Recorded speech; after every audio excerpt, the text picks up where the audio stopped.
What's your initial thoughts about this draft, man? We know what it is. It's an elephant in the room and it stinks. I mean, truthfully, it was hard to really get into anything else because what it was and the way that it was made and the way it was done and then the way that it was talked about. There are a number of things that I think about this. I'll bring out on the show. I also started on an article for the reality of sports on this too. It was good old white supremacist buck breaking of him and his family because daddy got away with it. Daddy came in, did what he wanted to, left, became a Hall of Famer. And they're saying to him, your daddy got away with it. You're not getting away with this. We're going to break you in and you're going to conform to what we want you to be in this Right. league. You are not going to do, you're not going to do all that stuff that you did in college, your daddy did and all that stuff. This is our league. And if you don't play by our rules, this is only a taste of what you'll get in this league. And I think the owners were in cahoots in this. I'm not watching drafts no more because they're a big waste of time. I'll look at the reports after they all the drafts, like I'm looking at now, who drafted what. But it's a spectacle. These guys who've been predicting how things will fall have no idea. The teams have no idea what they're doing because some of the picks is like, what you need this? What are you doing? Do you expect to get it through free agency? You haven't got it through free agency yet, and I don't care what anybody says about Tom Brady and his relationship with Shedeur Sanders. Tom Brady either is not your friend or he doesn't have power in that organization to pull strings. It is what it is. But I looked at it as a old fashioned white supremacist buck breaking of him, his brother, and the Sanders family. Like y'all not gonna come in and do that show that your daddy did. This is our league. You're not gonna have that fanfare like you did in Colorado and Jackson State. Here's a guy who was the highest rated, even Mel Kiper, and I don't even listen to Mel Kiper, had him number one. So what does that say to all the folks who are supposed to be the experts on who's supposed to be drafted where, what team, and who they're talking to on these teams and what they're it's all bullshit. It's all Right. bullshit. It's a show. It's a way for the NFL to make money in the off season, and I don't want to participate in it. And you can say what you want about Kaepernick. He was right. It's a big old plantation. And if black people don't step up and own an NFL team, it's going to continue. It's going to get worse. But they're playing in our faces with this, and they're playing with these young men. This league is 80% black, and they're playing with these young men. They're playing with these young men and their families because they know there's a way out for them in some of their situations. And they're like, okay, you're going to play the way we want you to play. You're going to do what we say to do. You're going to be, what we want you to be. And you are not an individual anymore. You belong to us, and you are under this shield. And as long as you're under this shield, and as long as you play ball, you can be under the shield. Step out of line, you won't.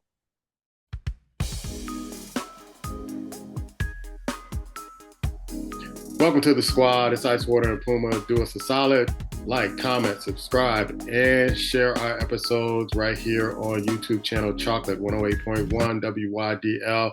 Got to talk about the NFL draft, man. And I'm going to start off with Shedeur Sanders. I want to get your take on how he fell. So, well, I know in my heart of hearts why he fell. The biggest fall I've ever seen with one of the players that even Mel Kiper on ESPN said this is the number one quarterback in the country, and the statistics speak for it all. He did it in HBCU. He did it in the Division One ranks, and I don't care what people say. I'm gonna start it off like this. I don't care what people say. The Raiders had a number of chances to get him. Pittsburgh Steelers had a number of chances to get him. The New Orleans Saints, the Giants, all these teams had a number of chances to get this kid, and they needed a quarterback like him, and they passed him up. And you wonder why these teams lavish in mediocrity or never make it, and they find themselves in the draft year after year, not selecting the right players. But your take on this, man? Yeah, it's tough one, man. I mean, because you either even if you did not like the Sanders family clan and in regards to how they went about going from Jackson State to Colorado and watching how all of the hype around it was going on and some of it that the Sanders family brought on themselves. you still had to kind of at least go, wow, if we just look at what's on the field and what's being produced by the quarterback, then you had to just look at it like you could not believe what was happening to Shedeur Sanders. And granted, there were a mixture of emotions from a lot of people. It was either they were laughing and joking because they thought it was funny, or they were trying to mock the Sanders family, or some people were just going like, I cannot believe this. So there's a lot of emotions on there. I think that, a lot of people are saying, or they think, particularly people of color, that it was the Billionaire Boys Club, which I call the NFL, the owners showing people how they run things. And nobody's bigger than the game, and nobody's daddy, nobody's, I don't care how great your dad was, he don't control the situation. And I think they've done that in the past, and they try to show it here. And a lot of people say collusion. And I've said from the beginning, the only way to me is collusion is if he didn't get drafted. So he did get drafted. So granted how that goes, but I'll say this that first of all, with the Cleveland Browns, when you look about that from the standpoint, first of all, I was shocked that they traded the number 2 pick and let Travis Hunter go, and I was like, and at that point, I said, are they're losing, trying to lose? They want to lose. I even called at one point saying, and then justly waited, not said justly, but a mockingly way that the GM should be fired. I was saying that day one. I said, what the hell are you doing? This dude is generational. Yeah. Oh, we're going to get ready for the pick for next year. I looked at the quarterback list. I don't see anybody on the quarterback list that is making me go, oh, I got to get that guy. I mean, if you believe Arch Manning is that special, he played 15 minutes of football so far. But I've not seen anything like that. But then as we move forward, the Browns started to show me a little something different. I still don't understand them making a trade. I understand them wanting that pick, but I just think, what if they had kept the number 2 pick and kept Shedeur, and had the number 2 pick and moved forward with Travis Hunter? I'll say this though, the whole thing with Shedeur Sanders, one thing I will say about him in this manner, that he showed grace, he showed moxie. He didn't seem like he's really upset. He just said, I'm gonna take it for what it was. And when he was selected, you could see that he was genuinely happy. And he was pleased and relieved at the same time. So I give him that. And I think Cleveland got a lot more fans, even if did it by default. It does make you wonder how Cleveland, shortly there before, selected another quarterback in Gabriel from Oregon, and has had a lot of struggles. He doesn't throw the ball real well long. He doesn't run real fast, doesn't complete a lot of great passes. He's a smaller guy. All the things that don't seem to work in the Cleveland offensive system, but yet they picked him. But they did select Shedeur Sanders in the 5th round, and everything that they need from a scheme, he fits. He's a pocket passer. He has control. He has decent size. He can move. He's what they're looking for. So I know a lot of people are angry and frustrated and upset by him going so late. But I think this provides one, the opportunity for Shedeur Sanders to compete and show you how good he is or can be. And the other part of it too is you look at it, you might say one way or the other about the Browns picking him and why he went to Browns, why he went so late. But in this spot, if you look at, was it Kenny Pickett? Look at Joe Flacco. You look at Gabriel. And we know that Deshaun Watson is probably not going to play next year because we don't know that yet. But Shedeur Sanders had a chance to, if he doesn't start, he has a chance to really make a difference on this team. If he is good as he say he is, okay, I'm just saying, he has the opportunity to really, on this team, to get some playing time and prove who he really is. And I say that, and I know it's crazy, but with the way this is lining up, talent-wise, if he is the real deal, he has a chance to be playing significant minutes. So we say, oh, Cleveland this, Cleveland that. They picked him in the 5th round. My question is, was this their plan all along? And does this make them look real smart? And they say, we're not picking him. We're going to wait. We're going to wait. We're going to wait. We watched him on Pro Day. Thought he was good. We said he was good. And if we get him in the 5th round, it's a bargain. We'll see how far he falls. It's a bargain. Now, they might not say we're not going to choose him at all. If he's taken, so what? But if we get to the 5th round, the 5th round of the NFL draft, for this guy, as you mentioned, had some of the top stats in the country as a quarterback, and we're gonna let him pass in the fifth round? No way. And people might say whatever. That's why they went back to back with quarterbacks. We're gonna take a shot. And I think finally the coach like, oh man, I don't care what they say, we're gonna select him. And I think that's what they did. I have some different views on this. I don't even think Cleveland wanted him at the particular point. I think this Cleveland was one of those teams that the Sanders didn't want to go to. I think they the way the NFL played in the face of the Sanders is basically, to me, I looked at the whole thing as a white supremacist buck breaking right in front of us. Say what you want about Kaepernick. He was correct. It's like a plantation. And if we don't get black ownership in the NFL and a black team in the NFL, this is going to continue to get work. They play in our faces, the NFL. They play like they're diversity, pro diversity, pro this, pro that. And they don't. The owners don't. And I think the owners had something to do with him falling so far. I think that they pretty much acted on your daddy got away with doing anything he wanted to do in this league, playing both sides of the ball, playing on different teams, playing baseball and football. He got away with a lot of stuff. You're not going to do that. And you're not going to bring that show you did at Jackson State in Colorado here. We own this. And if you don't play by our rules, you will find yourself playing somewhere else other than the NFL. This was a power play by the NFL and the ownership saying, you don't run this. Because they did not do this with the Mannings. The Mannings control where those guys went, and you didn't have a problem with it. And I was sitting there. Here's LeBron James, who gets his son in, who has none of the talent that Shedeur Sanders has. None. But he gets picked 55th in the NBA draft and is not going to see any playing time because he sucks. And now you have Shedeur, who has the talent to be a great quarterback in this league. And you're trying to buck break him, humiliate him, humble him, take his confidence away so that he doesn't become the player that he needs to be. So he was supposed to be in the first round. Point blank, argument over, as far as I'm concerned.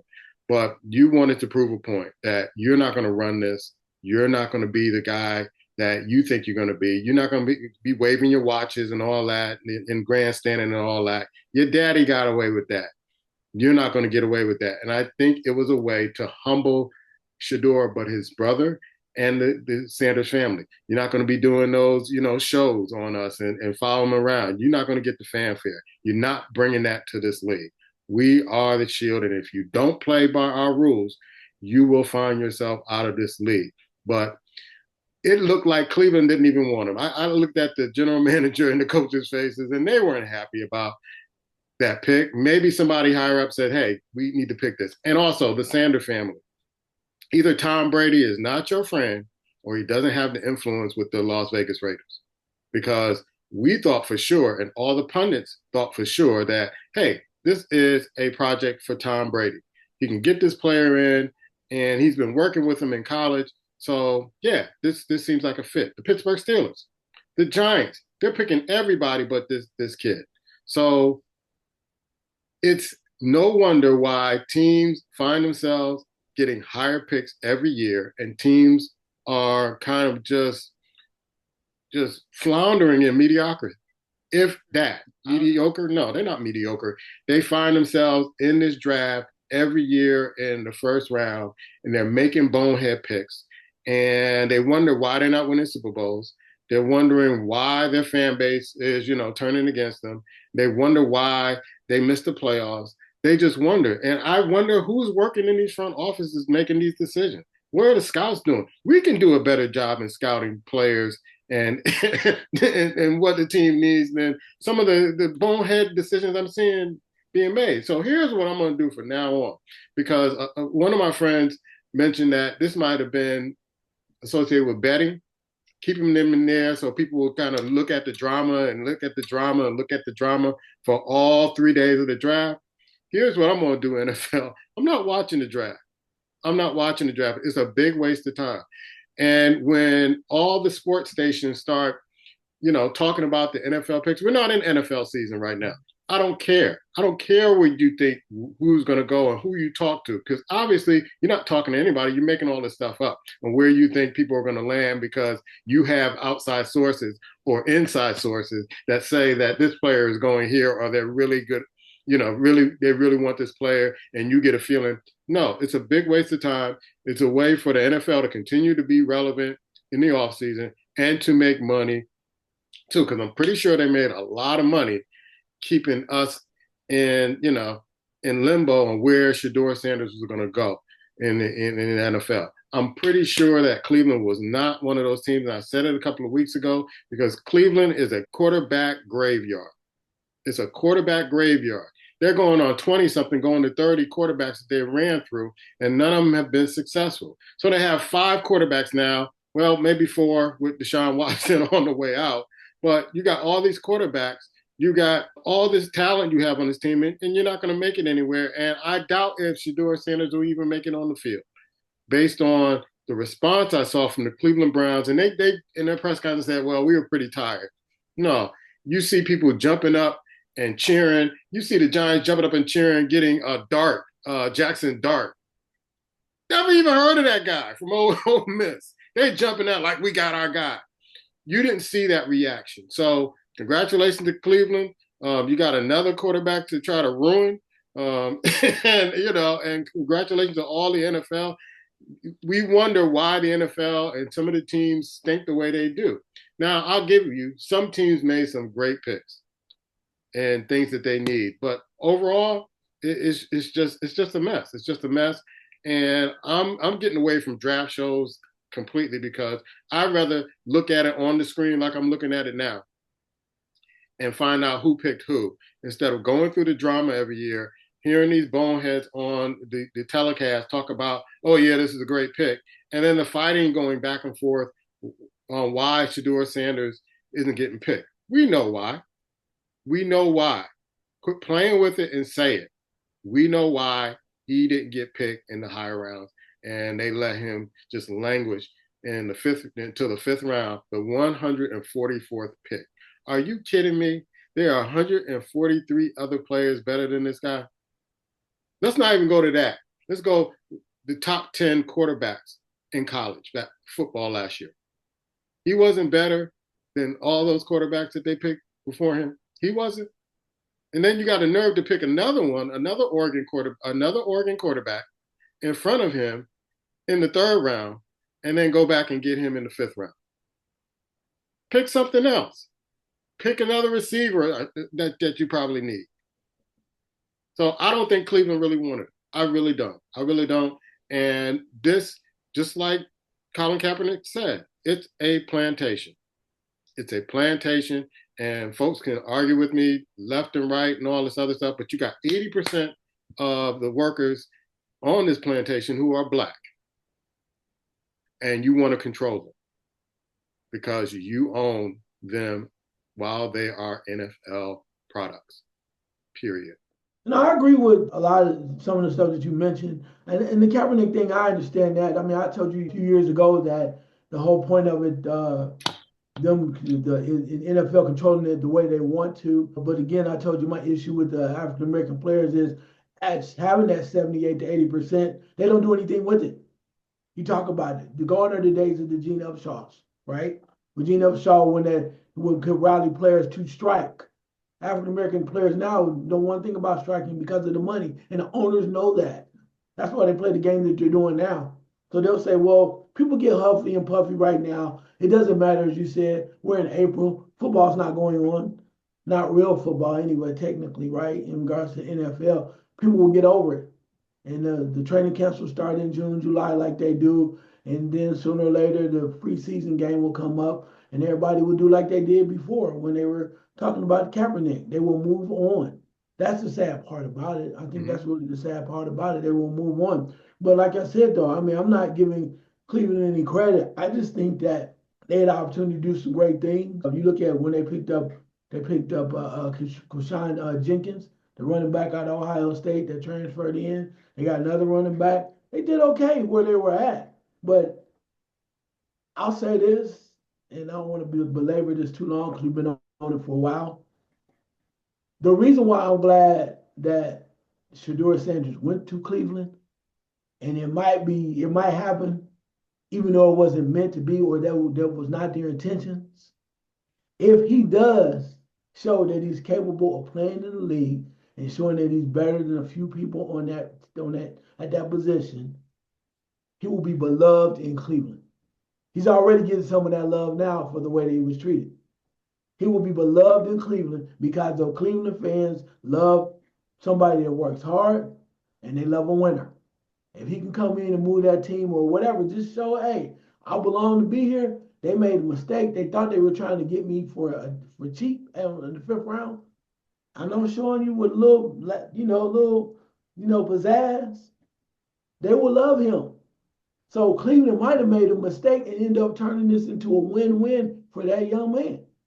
Because if he can come in and play like you said and do that, Cleveland's been hungry for a long time. They've been thirsty, been needing a quarterback. They did pick him. Now they couldn't have picked him. I'm not gonna go too far. Does he deserve better? But we know as collectively, sometimes as a group of people, stuff happens. So what you got to do? You got to take what they give you, even if it's 100 days. I'm gonna get off of that. But you got to take what they give you, and you got to go in and show what you can do. And I think that's what he's gonna do. Everybody think he's pretty. He got the gold, he got the watches, he got his dad. Okay, he gonna put work in. And one thing you can never say about anything else, when you see a person put in hard work and they earn their keep, you can't say anything. This is not about his dad. His dad can't help him. Dad did come out and say, I'm only gonna let him go certain teams, and maybe that hurt him. Or maybe he had a bad interview with the Giants. They didn't want him. Okay, that hurt him. But at the end of the day, the Cleveland Browns want to win. And the Shedeur Sanders is the best option for that. When he comes into camp and showing he can play, you think they're going to go, well, we don't like your daddy, so you can't play. You crazy. This is a whole different thing. This is no longer about Deion Sanders. This is about Shedeur Sanders. And we need to get on board from that standpoint. I know. But I'm telling you, Cleveland Browns have not won anything really football-wise since Jim Brown. And for y'all go, well, you don't remember this. I remember the Cardiac Kids. I remember Brian Sipe. Don't do me. I remember Mike Phipps. Don't do me. I can go there. Leroy Kelly. Don't do that. I can go with you. You want to go that? Metcalf. Well, I can do it with you. Paul Warfield. We can go down the line. I can go with you. Ozzie Newsome. I can go with you. However you want to go. But my point of it is, Cleveland wants to win. And Sanders has an opportunity. I don't think you're going to see him talking a lot of stuff. He's going to go to work. That's the best way you can quiet all the critics. Do your job. Show them what you made of. And if I was him, I would use this as fuel, as he said. Mm-hmm. I'd be pissed, but I wouldn't be pissed where y'all making me mad. I'm pissed because I think you're negating what my talent is. But the best way I can do you, instead of telling you, I'm gonna show you. Yeah, I'm gonna get off that topic, but stay with the draft. Who are the top maybe 3 teams that you think made the best choices for them? Because I don't think a lot of teams made a lot of great choices. When the Bears picked a tight end, I'm like, don't you guys have like 4 or 5 tight ends already? Why are you not going to offensive linemen? They did pick an offensive lineman. I know Cincinnati picked some offensive linemen. They are desperate need of offensive linemen in that team. There are some teams who really kind of filled their void in what they really needed. But there are other teams that are like, they're head scratchers with some of the picks. So what are your 3 top teams that made some strides in who they pick? Because you never can predict whether these players will really kind of pan out. But based on their track record and the draft order and who they drafted, who do you think are the best teams that put themselves in a better position? I'm probably going to shock you with this first one. I'm going to say Arizona. Mm-hmm. I look at Arizona, and one of the biggest issues for Arizona, first, it used to be trying to move the ball and score points. One of the biggest issues has been they've had a number of defensive liabilities. And they chose a number of guys on defense. You got the cornerback from Michigan, Will Johnson, right? And you follow up with Cody Simon, linebacker, Ohio State University, and you come back right after that, another Buckeye, Denzel Burke. You got guys that can potentially be playmakers. and you start stopping the run and stopping the people from scoring a lot of points, it opens the door for your electric quarterback and Marvin Harrison Jr. because they don't have to score 45 points to win the game. So the fact that they even thought about going the way that the route they did going defense says a lot. So I think I'll say them as well. The team that always just keeps tearing it up in the draft every year, Baltimore Ravens. Baltimore Ravens, they just keep stockpiling. They needed help on the offensive line. They drafted 3 offensive linemen. They drafted a quality edge player who had some off the field issues in Mike Green from Marshall. If they get his head right, which I think he will do, they will do fine there. They got 2 corners. They got a linebacker. They got a wide receiver. They all over the place. And they got possibly Loop, who will replace possibly Justin Tucker as their kicker of the future. So they went all over the board just to go, okay, here we go. We got some depth. And even with that being said, that's the best thing you can do because Baltimore knows how to draft. And this is going to surprise you. I'm going to say it anyway. I said it earlier. I'm saying Cleveland. And I'm going to tell you why. I'm telling you, if they had selected Travis Hunter and you come back and you got Shedeur Sanders, you might have had the best draft than anybody because it's quality. It's quality for what was going on. Because I still think that Travis Hunter is going to be lights out. I don't know how they did it, but they did it. But to be able to get something they need help on, a strong defensive effort guy and defensive tackle as far as Mason Graham from Michigan is great. Quishon Jenkins, running back out of Ohio State, I mentioned earlier. Then you also come up with Dylan Sampson, running back from Tennessee. And then you do bring Gabriel in, but you also bring another guy in Shedeur Sanders who can possibly help you in the future if he's the real deal. They shored up a lot of different things. They did it in an unconventional way, and maybe they got lucky, but at least they are in the building. I thought they were going to be worse. I thought they were going to do a lot worse. They surprised me. So I don't know, but I kind of it's kind of one of those things you go, well, the way they went at it didn't seem like it was a smart move. But when you look back of the overall effort, it makes sense, or at least they got lucky in finding maybe some quality picks. I'm going to go with the Tennessee Titans. I think the Tennessee Titans filled up a lot of holes that they needed. They picked, of course, Cam Ward is the #1 quarterback out of Miami. But they tightened up they're trying to tighten up their defense a little bit with cornerbacks and safeties. You can see Tampa Bay, they were going with defense. They got 2 receivers. And also you can see the Seattle Seahawks. They're making strides. San Francisco, even though people gave them a rating of a B plus, I think they made some good picks based on the order they were in, getting an edge tackle because I always felt that San Francisco needed rushers because their defense was kind of beat up in the last few years. And I thought that was the weakness of their team, their defense, and it showed in the Super Bowl. Couldn't stop anybody. If I had to give like Fs or teams that they got a non-passing grade, I gotta go with the Pittsburgh Steelers. And here's why. You passed up on several players that would Mike Tomlin is always talking about, hey, we're never in the order of the draft where we can get quality players. Well, you were, and you didn't get quality players. And I don't know what Will Howard's going to do as a quarterback that you brought in. I don't know, but you've been making bonehead decisions after bonehead decisions, and they have him ranked as an A. I don't see it that way. You need a quarterback that can get the ball to the receivers that you have, and you still don't have that. Rudolph is not going to be your quarterback. And I watched the interview with Mike Tomlin trying to explain that, and he couldn't even explain it. So I know we've been saying it over the years. I've jumped on the bandwagon this year. Mike Tomlin has to go. He's not making good decisions with the Pittsburgh Steelers. It's showing he has to go. The other team I will give an A to is the Philadelphia Eagles. They're just restocking, just like you said that they're teams that are stockpiling players. Here's the Philadelphia Eagles. They lost a few players after they won the Super Bowl, but they're stockpiling new players to come in and really kind of take that organization to another level. I'm not really happy about the draft. I'm not really happy about a lot of decisions that teams made. This is where we are, and I'm going to be writing an article for the Reality of Sports, your webpage, and giving you the full blast on what I thought about this draft, class and Shedeur Sanders and the whole situation, because you see it in different sports how the ownership they get fixated on that plantation mentality, and I've just had it up to here with that.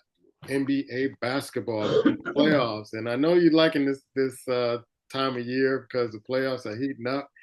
And I was watching Golden State last night without Jimmy Butler and Steph Curry. I don't know what else to say about him, man. I don't know what else to say about him. And I was yelling. You probably heard me yelling from Chicago all the way to Columbus when Buddy Hield was bringing the ball down the court, and I'm like, pass the ball, get rid of the ball, and he let that big center take the ball from him. I'm like, this is what Jimmy Butler has been talking about. You just stand there and shoot. Do not handle the rock. But we talked about it last week. Memphis had no business in the playoffs, even though they fought a little harder. John Morant was out, and Cleveland's making easy work of Miami. So I'm getting to a point where it's like, let's give the number one teams a bye in the first round, because it's just bad basketball. When we're seeing with the 1 and 8 seed, you did have that team with the Nuggets years ago, Mutombo winning against the number one seed, but that hasn't happened in, I guess, that many years. So, your thoughts on the NBA basketball and playoffs, man? Yeah, we'll start with the Thunder. The Grizzlies tried real hard, even when John Morant went down, but they simply just didn't have enough. And problem with that is Shea Gilgeous-Alexander finally was able to show up and show what he's capable of doing. And they have so much depth there. It was just going to be a matter of time. That's where they're able to sweep that series and close out Memphis. We're moving over down to the West even further, which is a great lineup that I love to see. The Clippers versus the Nuggets. I love this series. The Clippers were able to go up 2-1, and the Nuggets refused to die. We keep talking about the Clippers with their possibilities, and we've been waiting on them for a long time. Just we thought they were going to move up and start taking a major stake in this series, major lead. Here comes Denver. Now we're set. It's a 3-game series, pretty much so, or it could be 2-game series left to go. This is going to be a hell of a series. I'm looking forward to it. Got to move on over to real quick to Lakers and Timberwolves. I'm gonna tell you something. The Lakers in game 2 showed out. They embarrassed Minnesota, but you can never take away from the heart of Minnesota. Anthony Edwards, despite all his off the court trials and tribulations and so many other people, this team is coming to play. They're not going to lay down for the Lakers. The Lakers going to have to beat them. They're going to have to earn this. And I know everybody wants, they love Luka and all, but I just think he's getting exposed. And Denver, not Denver, I'm sorry, but Minnesota's like, we're not going quietly. And they lead 2-1, coming up mid ready for game 4. They're not going quietly. And if they win it, they go up another one because everybody's like, oh, the Lakers are going to win the title now. The Lakers are going to win it. Really? Because of Luka? I don't know what out to this day, man. People call it hateration. That dude does not play D. He's not going to be leading them anywhere, and I don't think so. But that's a editorial comment. But they're down 2-1. We'll see what they do. I like the way that Minnesota's playing. And Anthony Edwards don't care. He don't care. He respects LeBron, but he's not coming in to lose, and that's what makes it an amazing series. Rockets versus the Warriors. The Warriors is 7th seed. Jimmy Butler got hurt, fell down hard, very awkwardly. They basically turned game 3 over to they're going to say Houston was going to win automatically. But as you said, Steph Curry comes out and just get guys motivated. And to me, if you didn't think he was legendary before, you got to give it up to him. I mean, what? Yeah, what else can he do? You got to give it up to Yeah, that dude, man. You do. and we saw the way that the refs called game 2 when they were just letting them play football. And Steph said, you know what, game 3, I'm going to come out. We know Butler's down. Draymond Green didn't really do, too much anything. They struggled. Kaminga didn't really do that well. But you had guys stepping up like Gary Payton Jr., coming out, and some other guys.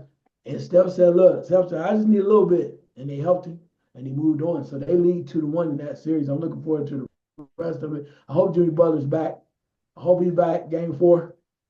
Because they have an energy. That's what I told you before. Say what you want to about Jimmy Butler. They have an energy. And he already said when he wanted to play game three, they said. They wouldn't let him.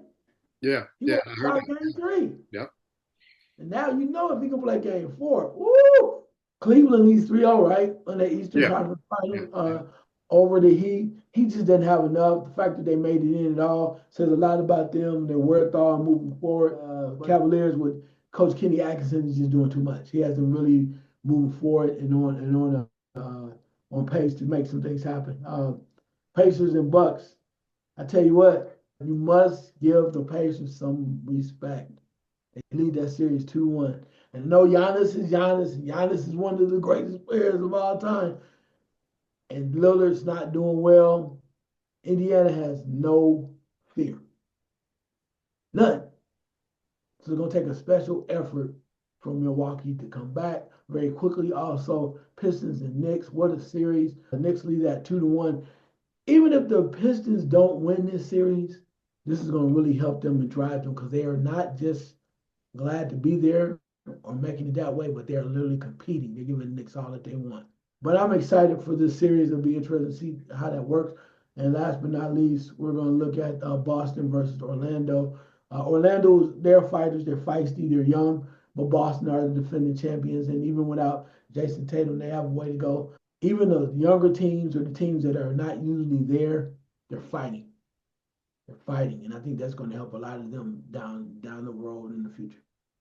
Yeah, going back to some of the series matchups that you were talking about, Houston has to do something with Dylan Brooks. Man. He hurts them.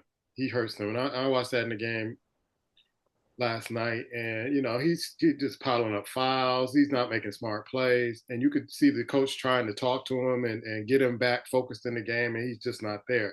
So he's more of a problem for Houston, and he's kind of like an epidemic in that team because now you see some of the younger players, going after Draymond Green and Draymond Green getting inside their head, with the talking and stuff like that. You need to just play ball. This is Draymond Green's game. And so if you don't realize that, he's going to talk you out your game. You're going to be sitting alongside of Brooks on the bench with the foul trouble. So the Knicks, when Towns didn't show up in game two, first thing I said was, you got big fella, you got to do more than 10 points and 5 rebounds in a playoff game. And he came to play in the next game they're playing today. He's going to be the key, him and Robinson in the paint and keeping the young Detroit Pistons out of the paint. And so I think they got to step it up. JB is going to do his thing. The rest of the players are going to do his thing, but Towns, you got to be more consistent. This is the playoff. You can't just sit back and just be a spectator at this particular point. The Lakers in Minnesota, I kept telling you last week that, Edwards has to kind of claim that he's the king in this particular series. I understand everybody else needs to play too, but he needs to step up and average at least 30 points a game or more a game to make sure that they get over the Lakers. I don't see the Lakers having a lot of talent. The Clippers really surprised me because I thought they'd be down 3-1 at this particular point, but they're still surviving. They're trying to play hard. I'm still waiting for the appearance of Mongo Slade and Seldom Seen. I'm still waiting for that, folks. Still waiting. It's coming, and I've seen this before with James Harden. Starts off good, but can't really do anything in the playoffs. And I was talking to Pop about OKC, and he was like, "Man, them young boys, them young boys are good. Them young boys." And to come back on Memphis after being down by 29 points, I think just broke the back of Memphis at that particular point. It's like there's nothing we can do. There's no way we can win this series, even though they were trying and they were fighting hard without Ja Morant. It just wasn't happening. Cleveland is Cleveland. They're just beating the brakes off of the Miami Heat. I mean, they're averaging over 120 points a game. And the Boston Celtics, what are you doing? What are you doing? Get rid of the Orlando Magic. Get to the next round. What are you doing at this particular point? You need to stop playing around. You're going to give this team, these young boys, some hope, and they're going to make it a lot harder than you think it is if you don't sit down and hunker down and really play in the series the way you should play. You're a world champion. They're coming at you. You need to realize that, and you got to step up your game. I know it's the first round. I know it's Orlando. This is their first time here, but you just gave them life yesterday or a couple of days ago on the 25th of April, where they beat you by 2 in their home court, and they play again today, later on this evening. And if they get another one from you, you in trouble. You you are in trouble because it's not guaranteed that you're going to win back home. Because I know Tatum is still banged up. When they had Alford up on the point guard on in the Orlando game, trying to guard up on the top of the key, I'm like, the Boston's in trouble. They are in trouble in this game. But the playoffs have kind of turned out a little bit better than I expected at this particular point, especially in the NBA, because usually the first rounds don't really go well. You kind of like poo-poo the first round. But there's some teams that really want to play, really want to do well, really kind of making a statement. I agree with you what you said earlier. Even if they don't win, they've laid the groundwork for next season and seasons after that with, hey, we know what we have, we know what we need. How can we move forward and get by some of these teams? But I will tell people, if you're not watching the Indiana Pacers and the Milwaukee Bucks, that's the playoff series that reminds me back when the Milwaukee Bucks used to play the 76ers and the Boston Celtics. These two teams don't like each other. They're making it known, and they are scrapping. They're out there scrapping. The Bucks finally won their last one on the 25th by 16 points, but it took a yeoman effort after Tupo and Dillard. So it's going to be a great series. I look for that series to go 7 games, to be perfectly honest. That's going to be a knock 'em down, drag out fight because the Bucks aren't going to go away quietly. I'm going to give Doc Rivers some credit. He got some fire under those guys in the last game, and they won. All right, let's go to the Major League Baseball report. Ice, what you got, man? Yeah, we're looking at the standings here, and New York Yankees in the American League East are in first place by a game and a half over Boston. Seemed like old hat, right? Toronto's in third place at second with only 2 games behind. Uh, Tampa Bay's 2.5 back. So we got to be very careful. This is a little tight little division from But the Tampa standpoint. always plays tough in the beginning of the season. They always play tough. That's the team with the Yankees Tampa Bay Rays are the team that I fear going against the Yankees. It seems like they have their number, and they always play tough at the beginning of the season.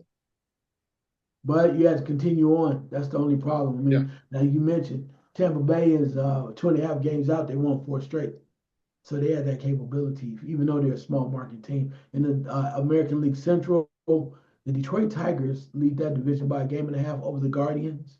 Um, Kansas City's 3.5 back, kind of falling off a little bit, but still trying to get things done. The division can be very difficult. So they've won 6 straight, but you had to win 6 straight to get this close. So what is that telling you? And moving to the Western American League, we have a tie between Seattle and the Texas Rangers, which is really nice. Houston is only a game and a half back. The Athletics are 2 games back, and the Angels are only 2.5 back. It's really tight over there. Getting close to 500. Guys, teams are playing the way that they can, doing what they can do. Moving over to the National League. In the East, the Mets lead that division by 5 games over the Philadelphia Phillies. They're kind of rising above right now with their streaks and trying to also use the talent that they have accumulated over time to lead that division. Moving over to the Central and the National League, the Chicago Cubs are in first place. They lead by 2.5 games. Oh, wait a minute, who is that? The Cincinnati Reds. Cincinnati Reds? Cincinnati Reds have won 3 straight. They're 2.5 back. They finally, I think they got a real manager over there, Terry Francona, has a chance, who knows how to win. And I've been waiting for him to kind of put his magic on it to make sure this team gets better. And right now they look pretty good. Milwaukee's in third with they were in their 4 games back. San Francisco Giants lead the West Division, followed by the Padres. Only half game back, and just for clarity's sake, the Dodgers are tied for second place as well. Again, another way that the Dodgers keep playing around and, like as you mentioned, playing around, waiting to do what they do because they know they have the talent. But Dodgers still must see baseball. I was watching them the other night, and just like the Yankees, all that money, all that talent, you don't know who's going to step up one night or the other, but you are definitely guaranteed to see something amazing for the most part between these two teams. So it's great. But I'm also glad to see other teams stepping up, even when they're not expected to, particularly with the Chicago Cubs, right? Yeah, because Pop and I were talking Friday night about this, and it's like after the trip to Japan, when the Cubs had a series against the Dodgers, the Dodgers can't beat the Cubs over here on the mainland. They just can't do it, and I think they came in for a couple of games, and you had there was a video I saw here in Chicago where they had the Dodger fans marching down the street, kind of chanting certain things to the Cubs, and then after the game, the Cub fans kind of marching them out of the stadium, saying, talking chuck. This is baseball at its best, folks. And so it seems like the Cubs have a formula that a lot of teams aren't really kind of really catching up to. I know they're playing the Phillies today, a little bit later tonight, and there were some people asking on the local channels here in Chicago, the Cubs are really real. What are teams saying about the Cubs? And they're like, this team is they're for real. They're for real, Mm-hmm. and people need to take note. And like I said last week, and I've been saying ever since I've been here in Chicago, I am not a Chicago Cub fan nor a Sox fan, but I try to be objective when I look at these teams. And seeing them up close and personal, I was very impressed with the Cubs and how they make decisions on the field. The manager, the pitching, the hitting with Hap and Suzuki, and a lot of those players on their team, their squad, they make some clutch hits. They make some clutch plays defensively, and especially in the infield. And so, beware of the Cubs. I think they're going to be in the thick of things when we're talking about that August September run going into October. All right. Any quick hitters, man? I'm just interested to see how things go with the NFL now because of the factor that the way that the draft came off and the reputation and people are looking at it for what it is and what I wonder what their game plan is going to be. Are they going to address, like, for instance, apparently there's a prank call, draft call that was made to the Sanders household about being drafted, and it was fake. It's a lot going on. I just want to know what is their plan to rebound? Are they just going to let it go and say, okay, the draft's over, get to training camp and let it be? And then, as they normally do, let the fans just kind of decide what they're going to do. And most fans will come back and not worry about it because they're so enamored by football. I just want to see what the plan is going to be in the very new future for the NFL. I think we know that, bro. They have a great PR group that kind of flows over this stuff and makes it look like we have a kumbaya moment and all will be forgiven when the first game starts in September. And they do it all the time. They trick us all the time. Maybe they'll come up with an announcement of a big artist that's going to be in the Super Bowl, and then oh yeah, we forget about. They do it every time, man. But I'm not going to be fooled by the banana in the tailpipe anymore. The NFL is who they are. They are who they are, and they play in our faces all the time. That's my opinion, and I've been seeing it not only in this situation. I've been seeing it for years, even before Colin Kaepernick. That the NFL really is not a league that they say they are and the way they present that they are when it comes to diversity and racism and all that other stuff. They dance to who really kind of gives them money, and these owners are to me just not good people when they are sitting there poking and prodding at African American athletes and questioning, their upbringing and all this other stuff, and letting that come into what talent needs to come in the field. Now, I could understand if Secure Sanders or Shedeur Sanders had committed some kind of crime or did some, been in some massage parlors and all that other stuff and doing all that kind of craziness, or at a mall, with, shout out to Kraft, at a mall somewhere. But this kid, been raised right, raised with a lot of confidence. You know who his father is, and you're treating him like he did some kind of crime, that needed to be put in jail, or we're really kind of contemplating your situation and your how you're going to participate in our league. So until we get black ownership, I'm going to be screaming. All these folks that have money, get black ownership in there, so we can make some decisions. And then, just like, to me, and I should have left this as my last second shot, when they wouldn't let black athletes play in the professional level, and you got that one athlete that got in, they started to dominate.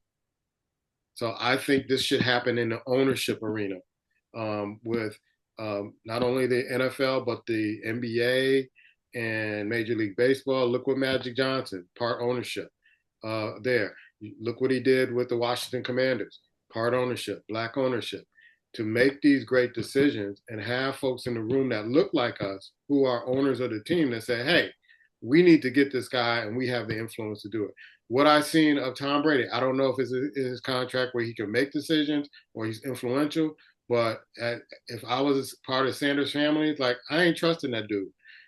So we're not going to talk to him anymore. We're not going to associate with him anymore. You can't really right now because you're on another team. But he had a shot. And, he played like they were his friends, but it turns out he was playing in their face all the time. No, I'm with you. I mean, all you can do there is people show you who they are. But again, like I said, at this point, all you can do is really tighten up and stay in your inner circle and make it happen. Yeah. The field is going to do what they do. All you need is opportunity, and then you move forward. But like you said, though, NFL has been doing it for a long time. They get you, pump you up, and but I think they really understand what's going on. They understand about the percentages of African American players in the league, but they also just know that those players love money. Yeah. And they're not going to do anything to jeopardize their money. Yeah. So stuff like those causes only going to go so far, and then the owners are going to come around real quick, give them a kumbaya moment on a Sunday or a Friday, so they can be ready for Sunday to play. Yeah, I got a quick hitter, man, and I didn't want to do this, but we got to do it. We got to talk about it. I know Shay's in trouble. You sent me an email. You sent me a text, and I'm like, oh well, I thought they were going to squash that. And then the more you get into the story, the deeper it gets into. It's like this guy had this behavior for a long time, and they've been covering it up. And now there's another woman who's filing a lawsuit. The Michelle that he had on audio tape, who said, "Hey, he's put this stuff out, and there's some things you need to know, and he likes certain things done to him." So it's getting real bad with Shay. All of a sudden, he stepped away from ESPN. No, you were asked to leave ESPN. It wasn't on your accord. It was there saying, hey, you bringing us a lot of heat. You got to go. So it ain't looking good for Shay. And man, your thoughts, man? Man, having been in that not that high of the arena as far as in media types, it's like the higher you go, the more careful you have to be. And I mean, a man can do what a man. I mean, to a point, a man can be his own man. But when you keep going up the ladder and you start making real money, I mean, I think sometimes it seems a little cocky when you go off on your own platform and goes, I'm not, I'm in the money about now how you look. It's all about the pay grade. You got to match my pay grade, right? But yet you over here with a 19-year-old girl, and to each his own. I'm not here to say it for you, No. but when you put, I think one of the last things they did was his lawyers and whatnot put that young lady out on blast and talked about what was going on and how she was coming after him. She goes, nah, we were doing this and then you got out of control. So in order for her to come back it up, like, Yeah, I was with you for a little bit, but then when things changed, and you knew they changed, but yeah, here you go with this madness. And all I'll say with this is, I'm not here to judge him one way or another. He needs to have his day in court, or it needs to play itself out. But I think ESPN was like, look, they said it's a mutual agreement, but I think they're like, look, you need to pull back. Yeah. You need to pull back. Now, I was wondering would he continue on with Shay and all the other stuff he was doing. He probably will. But you know, when you are in these corporate era arenas, if you're doing wild stuff, it can come out, and they got an image to protect. And then you saw his buddy over there, his other little partner. He backed off him real quick. He said, "Well, you know, Ooh, Ocho? yeah, no, his new partner. Oh, yeah, yeah, yeah. Yeah, his new partner says, well, you You're gonna know, mess up I my talk to money. the bosses. Yeah, and that's whatever the bosses say. See, when it comes to that money, there's certain people who go, I don't give a damn, you're not messing up my paper. So, you know, his other hoes that brought him on and recruited him is like, I love you. I think you're my guy to a point, but you know, I'm not gonna let you mess up my paper. I just got 100 mil. You supposed to get 100 mil. I got mine. So whatever they want me to do, whatever they want me to say, I'm gonna say it. But I think that the more things that keep coming out just make you look bad. And you can do Yeah, what you want to, but public opinion and then some of the sponsors are going to be looking at you side yeah, with a side eye going yeah. like, is this what we want to be connected to? And granted, he's had some chances. I mean, he's had some chances. You know, the black community for the most part came to his defense when you know Skip was giving him the business. They ran to his defense, and then you get over here and you get another opportunity and another shot with a brother that recruited you, right, on his show because he has the leverage. And now you still coming with that madness. And I'm gonna say this, and I'm gonna get over this real quick because I ain't here to judge a man. But Monique said it best. Big old fat girl. I'm just saying, one that can cook, you know, rub your feet at the nighttime. Yeah, And drink some cognac with you. hey, Monique tried to tell you. She ain't making. Monique Woo! tried to tell him. That big girl ain't making no. And I'm not. Even Cat tried to tell him. Hey, When he yeah. He did his said, interview, he was like, they can ruin, he leave said, him alone. He I said, I like want white mama. women, but I'm afraid because they can ruin your career in Hey, 2 weekends. yeah, and this is not to say all white women are like Right. that, okay? Let me say that. We're not saying No, we're all not white saying women that. are bad. Damn. I'm not saying that. I'm just saying it can happen from any woman, but off this example that we're seeing a lot of stuff.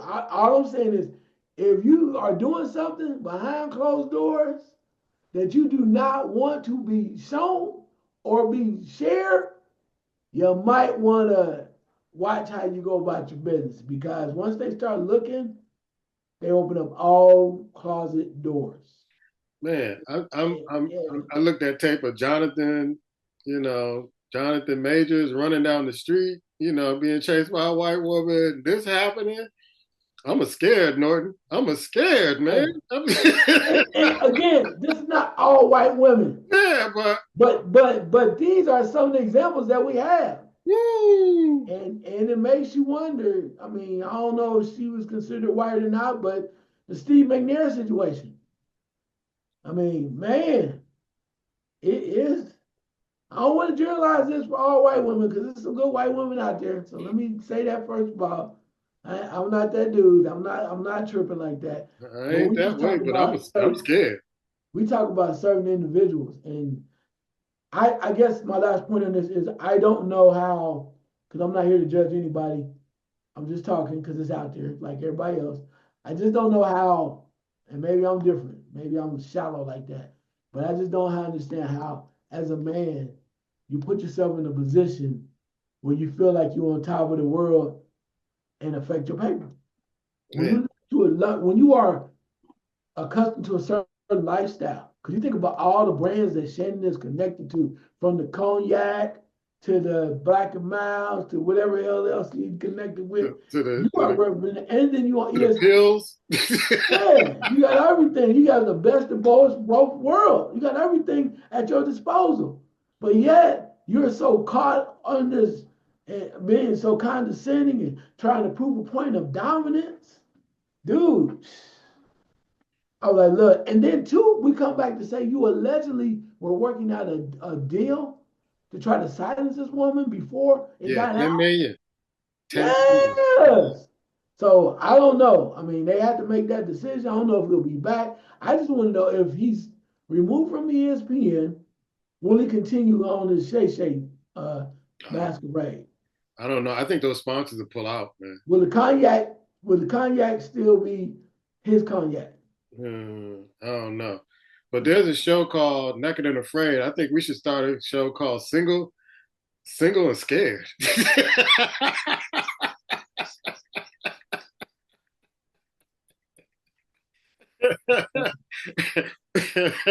Wow, because when I first heard this story, because when you said that, I heard it and I'm like, okay, this is going to be thrown out because you want to believe what he says, like, oh, this is frivolous.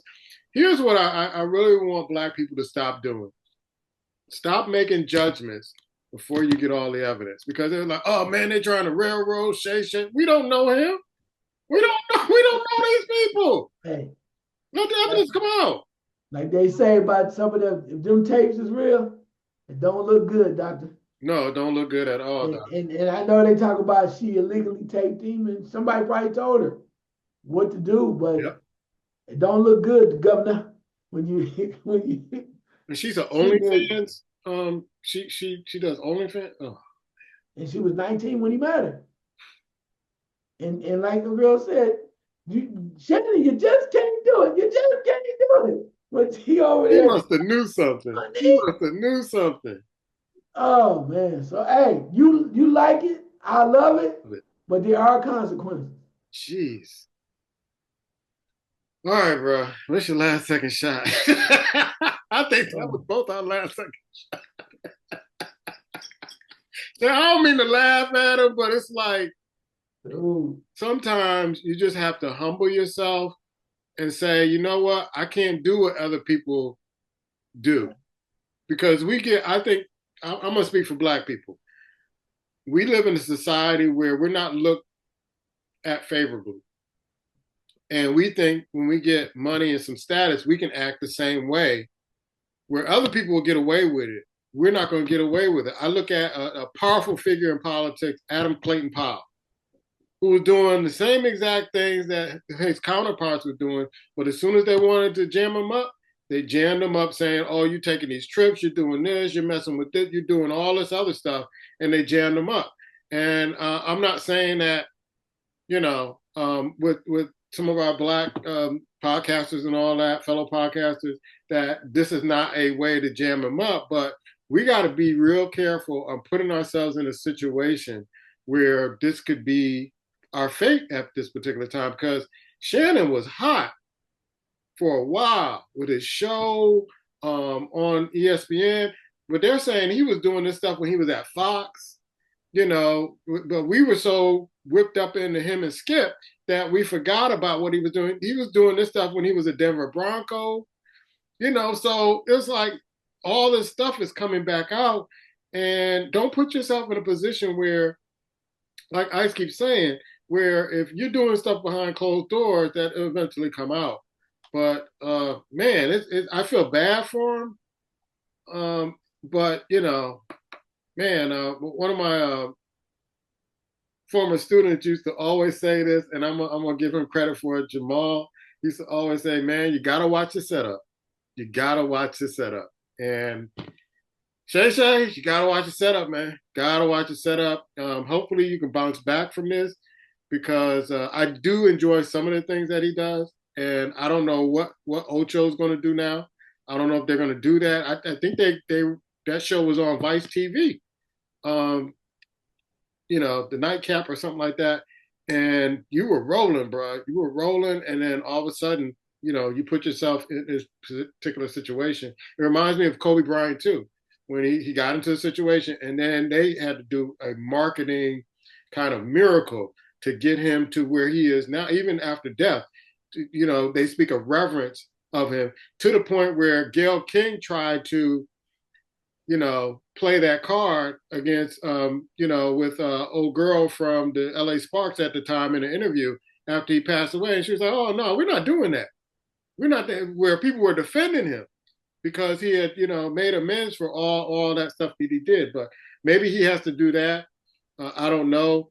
But I'll ask this question real quick. Do you think another major network will give him a shot after this? No. Yeah. I No. kind of feel When you talk about ABC, Disney, ESPN. Yeah, it's done. It's pretty much done. So he's gonna have to do his own thing, and hopefully he can get sponsored. I don't know who's gonna sponsor that, to be honest with you. Last second shot, man. Yep, last second shot. I was all over the place trying to figure out was I gonna jump back on Shedeur. We had enough of that for right now for this segment. But I really want to talk about athletes, current athletes, and athletes of the future. I think this NFL draft showed you that you need to understand your worth, right? You understand what your image you're portraying. You need to understand how you walk and how you move, and you need to understand the people that are coming up to you and be able to evaluate them to see if they're really for you, right? And you need to also understand that in the business of sports, NBA, NFL, hell, we'll go hockey, even in baseball, we'll go down the line. In the business of sports, these groups are in money in business to make money, and they are and that's what they're loyal to. They're not loyal to the players, even though they may say they are. But when it comes down to it, it's all about their bottom line dollar. For years, the NFL has showed you is what I call the billionaire boys club. They do not play by the same rules as conventional businesses because they don't have to. They make a lot of money. They know somebody's going to watch them. Nobody watches. There's going to be a lot of people watching. So athletes understand that as you move forward. I say, again, stay true to yourself, who you are. You had a young man that was drafted by the Pittsburgh Steelers. Mom had been sick for years and just going through it. She got real sick and was in the hospital when he got drafted. Shortly thereafter, she passes away. Stay true to yourself, man. Because when all hell breaks loose and everything breaks down for you, you got to stay true to yourself and keep your inner circle tight to the people that really give a damn about you when you didn't have anything. You have to do that because you're only good as your last play. And I hope you're able to play for a long time, but be smart about how you handle your money, be smart about the business. Find out people that you can put around you to find out how business is conducted and done. So when you go to sign the contract, you know what the particulars are. You know what you're looking for. Somebody's not going to take you for a ride financially every time. Again, learn the business, surround yourself with good people. And then at that point, don't get so high in feeling about how great you are because somebody tells you how good you are. Go on the court, on the field, and earn it. If you earn it, they can't take it away. It's kind of like education. If you earn it and you put away, they can't take it away. Put the work in, be diligent, but understand the monster that you work for. Yeah. Mine is going to go along the lines with yours, but I'm going to say Black ownership.